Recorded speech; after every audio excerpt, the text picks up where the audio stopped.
dogs are loyal. Yeah. Humans are not.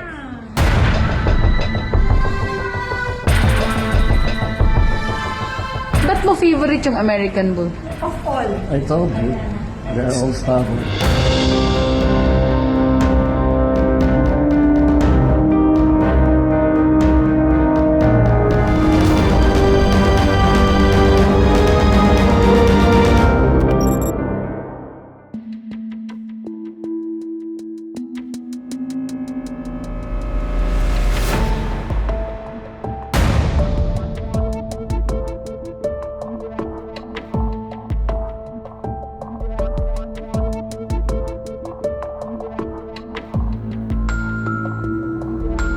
Kailangan gigisingin ka nila. Kasi kailangan nilang tanongin, kailangan makita kung anong movement ang i-manifest mo. Merong hindi tama sa ginawa nila, ma-address nila kagad. Gigisingin ka lang nila when it's needed. Lalagyan ng pacemaker yung utak ko. So nilagyan nila ng wire yung right and left hemisphere para makontrol nila yung brain activity. Pagka inon nila yung DBS, so pababalik yan, may wire dyan. And then going here, yeah.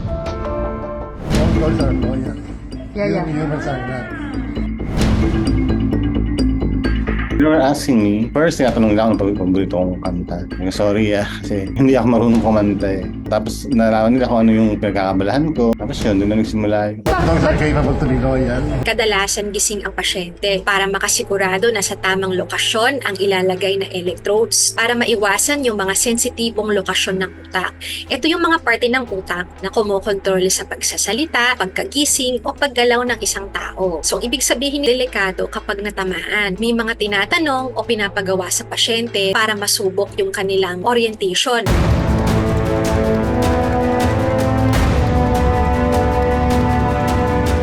All dogs are loyal.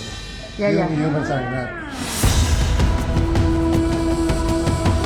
Kung anong pangalan nila, anong breed nila, kung sino paborito kong aso.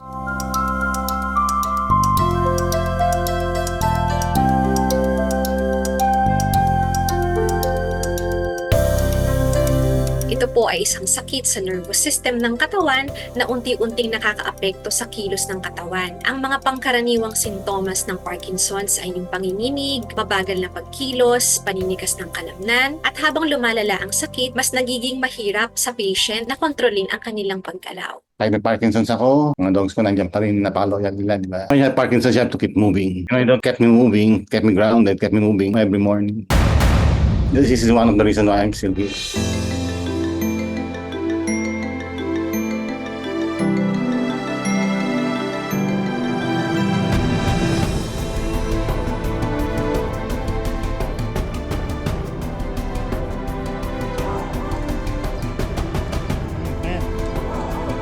May ilang aso ako na ano eh. So, yung laging ninilaan yung ulo ko. Tapos yung isa kong asong bago, pagka nag-dyskinesia ako, yung parang involuntary movement, lalapit siya, tapos dadaganan niya yung pako.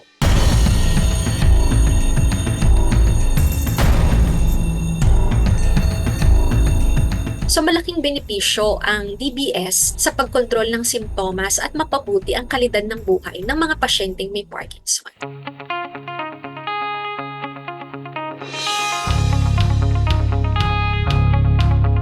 Excited ako makabalik ng bahay dito kasi gusto kong iwalk yung mga dogs ko. Malaking bagay nagawa sa akin ng mga dogs, laki ng impact sa akin ng mga dogs. Nagturo sa akin ng kung ano yung alam ko, mga dogs din. Nagbigay sa akin ng opportunity para matutunan yung mga bagay na yun, mga dogs din. Nagbigay sa akin ng second life, mga dogs din. Ba't mo favorite yung American Bull? Of all. I told you, they're all stubborn.